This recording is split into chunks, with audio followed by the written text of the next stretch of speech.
Eco-Carlton as a broad idea is a fantastic project, and the Carlton Eco-Neighbourhood that we're working on is a big part of that, I think, and it's delivering some pretty good outcomes.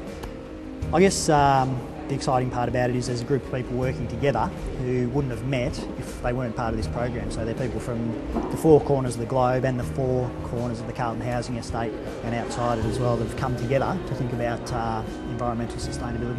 This project is a really good example because there's been some terrific investment in the Carlton housing redevelopment, and they're quite highly sustainably designed buildings, and so the buildings themselves are taking some major steps on achieving carbon neutrality and significant water savings.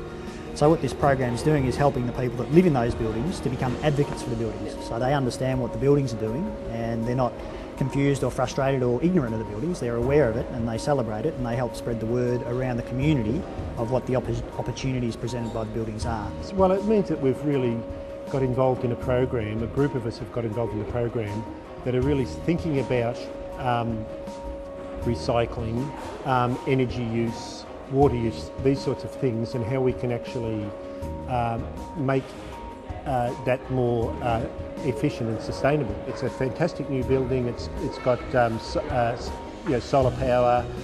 There's water recycling within the building. It's been designed so it's the temperature summer and winter is it doesn't need a lot of cooling, it doesn't need a lot of heating. So the buildings themselves are very efficient, but there's still room for improvement, and you still have to have methods of things like recycling. What's noticeable to me most of all is the sense of community that's come out of this. I mean, that's the very first thing, that people are starting to communicate with each other. People are starting to take more responsibility, particularly for their waste, and it's noticeable that we're trying to sort of evolve the systems of getting rid of waste, but also recycling, and even thinking about perhaps the organic waste, and that's still got to be worked out. I think it's the residents themselves eventually come up with the best solutions, because people who do the designing, like the architects and engineers, they have certain ideas how things work. But particularly in public housing, it's very complex. You've got different sized families, you've got people from different ethnic backgrounds, different attitudes, different education. So when we design these structures of buildings, we need to take differences into account as well as similarities. I'm from Carlton. I basically live in the community flats. I've been living there basically almost all my life. One of the solutions I had was, the top of the recycling bin, they've actually made a hole, and they've nailed down the lid so no one can actually lift it up and put massive bags of rubbish in there. And that's one of the solutions, but the problem is that we've had 3-litre milk bottles that haven't actually been able to fit in, so that's just one of the issues.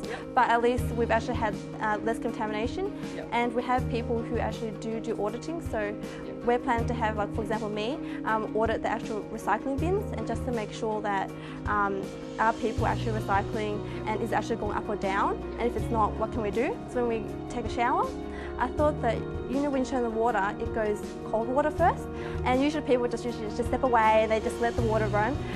Instead you can just get a bucket, just put it there and just let the cold water run and just wait for the hot water, and when you get the hot water, then you can use that bucket of water for either watering your plants or washing dishes or whatever you feel like. The concept that the City of Melbourne and the Eco-Neighbourhood concept running in Carlton offers is the opportunity to achieve some of that, to bring people together, to get them thinking about and taking action to create an environmentally sustainable future that's also a socially and economically sustainable future for this area. As I said, the thing that I've noticed most of all, and I've lived in public housing now for 16 years, there is just the sense of community that's coming out of this, and there's much more energy, and it's a nicer environment.